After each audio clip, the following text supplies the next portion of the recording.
కట్టుకుందుకు బట్టలు కూడా లేవు, సరిగ్గా దిగంబరుడుగా ఉంటావు. నేను కాబట్టి చేసుకున్నాను, నేను ఎవరు చేసుకుంటారు? పులితోలు కడతావు, ఏనుగుతోలు కడతావు, ఇంకేం లేవు, రెండే బట్టలు. మరి అంతే కదా, ఎప్పుడు పులితోలు లేదా ఏనుగుతోలు, ఏనుగు చర్మం పులి చర్మం, ఇకపోతే నువ్వు కట్టుకునేందుకు ఏం లేదు ఇక్కడ అందుట. అంటే ఆయన అన్నట్ట, పులితోలు ఏనుగుతోలు రెండు దాచిపెట్టాయి, నేను ఏం కట్టుకుంటానో నీకు చూపిస్తాను అన్నట్ట. ఈవిడ కావాలనే పులితోలు ఏనుగుతోలు అయ్యవారికి దొరకకుండా చేసింది.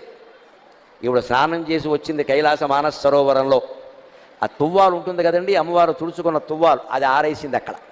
ఆయన వెంటనే దాన్ని ధరించాట వస్త్రంగా. అమ్మవారు స్నానం చేసి తుడుచుకున్న తువ్వాలని శివుడు ధరించాడు. అదేమిటి అంటే, ఇది అచ్చం పులితోలు ఏనుగుతోలు రెండు కలిపినట్టుగా ఉంది అన్నట్టు. ఎందుకని? అమ్మవారు ఒంటి నిండా పసుపు రాసుకుంది కాబట్టి ఆ తువ్వాలకి పసుపు చారలంటాయి. అమ్మవారు కస్తూరి తిలకం దిద్దుకుంది కాబట్టి కాటుక పెట్టుకుంది కాబట్టి నల్లటి చారలు కూడా అంటే, నల్ల చారలు పసుపు చారలు ఉంటే పులితోలే కదా అన్నట్టు.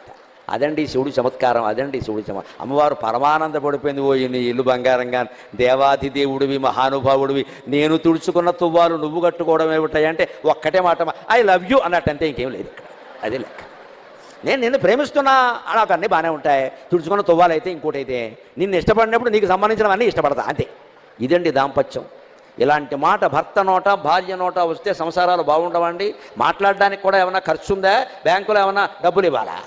ఓ మంచి మాట మాట్లాడడానికే